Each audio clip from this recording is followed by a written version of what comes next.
السلام علیکم دوستو، یقیناً آپ لوگوں نے آج کل وائرل ہونے والے ٹاپک ریڈ ہیفر کے بارے میں ضرور سنا ہوگا۔ بتایا جا رہا ہے کہ یہ سرخ بچیا یہودیوں کے پاکی حاصل کرنے کے لیے ضروری ہے، لیکن آخر کیوں؟ آج ہم ریڈ ہیفر کی ہسٹری اور اللہ تعالیٰ نے بنی اسرائیل کے لیے سرخ گائے کی قربانی کیوں لازم کی، یہ سب جاننے کی کوشش کریں گے، اور اس کے لیے ہمیں حضرت موسیٰ علیہ السلام کے دور میں جانا ہوگا۔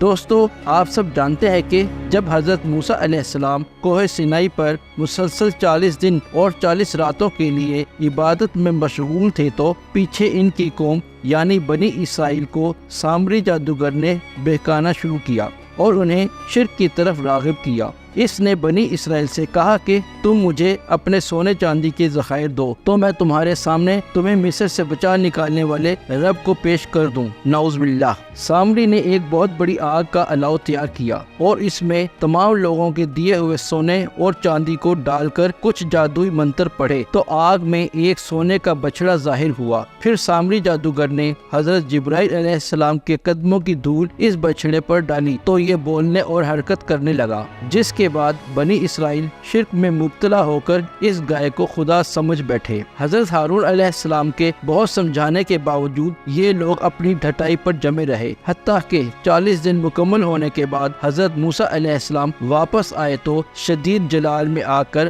آپ علیہ السلام نے اس بچڑے کو توڑ ڈالا اور اسے آگ میں پگھلا کر پانی میں بہا دیا۔ یہی نہیں، اس کے بعد جب بنی اسرائیل میں ایک شخص کا قتل ہوا تو قرآن شریف کے مطابق اللہ پاک نے ان لوگوں کو ایک گائے قربان کرنے کا کہا۔ جب یہ بات حضرت موسیٰ علیہ السلام نے بنی اسرائیل سے کہی تو پہلے تو وہ لوگ تمسخر اڑانے لگے اور پھر اس گائے کے متعلق سوالات کرنے لگے، جس پر اللہ کی طرف سے حکم دیا گیا کہ یہ مکمل بھوری ہونی چاہیے، جسے آج کل سرخ کہا جاتا ہے۔ اسے کبھی نہ کوئی چوٹ لگی ہو اور نہ کوئی بیماری آئی ہو، اس کی عمر درمیانی ہو اور اس سے کبھی ہل نہ جوتا گیا ہو۔ چنانچہ ایسی ہی ایک گائے ڈھونڈ کر اس کا گوشت مقتول کے جسم پر مارا گیا تو اللہ کے حکم سے اس شخص نے زندہ ہو کر اپنے قاتل کا نام بتایا اور پھر دوبارہ فوت ہو گیا۔ قرآن پاک میں یہ بھی بتایا گیا کہ اگر وہ لوگ اتنی ڈیٹیل میں نہ جاتے تو کسی بھی عام گائے کو قربان کر سکتے تھے۔ دوستو، اب آپ اگر غور کریں تو پتہ چلتا ہے کہ اللہ پاک نے بنی اسرائیل کو ویسے ہی گائے قربان کرنے کا حکم دیا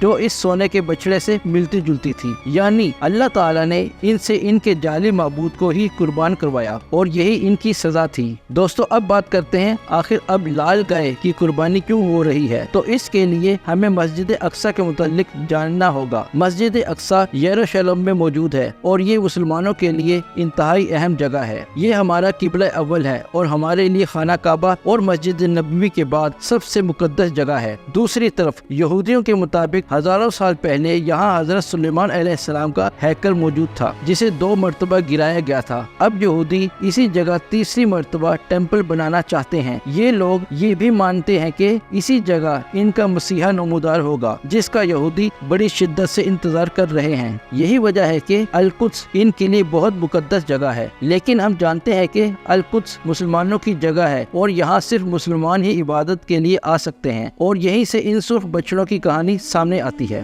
دوستو، ستمبر 2022 میں ٹیکساس سے 5 سرخ بچیاں اسرائیل لائی گئیں، ایسی گائے جن کو پچھلے 2000 سال سے پوری دنیا میں تلاش کیا جا رہا تھا۔ یہ تمام گائے پورے زعفرانی یعنی سرخ رنگ کی ہیں اور ان کا ایک بال بھی ایسا نہیں جو کسی اور رنگ کا ہو۔ ان کے پاؤں یعنی کھر بھی بالکل سرخ رنگ کے ہیں، اسی لیے ایسی گائے ڈھونڈنا بہت مشکل تھا۔ ان کو ریڈ ہیفر کہا جاتا ہے۔ ان میں سے ہر گائے کی قیمت $1,00,000 تھی، لیکن آخر یہودی ایسی گائے کیوں تلاش کر رہے ہیں؟ دوستو، جیسا کہ آپ کو پہلے بتایا کہ یہودی مسجد اقصی کو ریپلیس کر کے وہاں 3rd ٹیمپل بنانا چاہتے ہیں، اور یہ ٹیمپل بنانے کے لیے انہیں پیور یعنی پاک ہونا پڑے گا۔ ان کے اسکرپچرز میں اس پاکیزگی کو حاصل کرنے کا یہ لکھا ہے کہ ان کو سرخ گائے چاہیے ہوگی، ایسی گائے جو سر سے پاؤں تک بالکل سرخ ہو، ان میں کوئی بھی ڈیفیکٹ نہ ہو اور قربانی کے وقت ان کی عمر 3 سال ہو۔ یہ لوگ ان ہیفرز کو ذبح کر کے ان کو جلائیں گے اور ان کی راہ کو ایک خاص چشمے کے پانی میں ملا کر مسجد اقصی کی طرف چھڑکاؤ کریں گے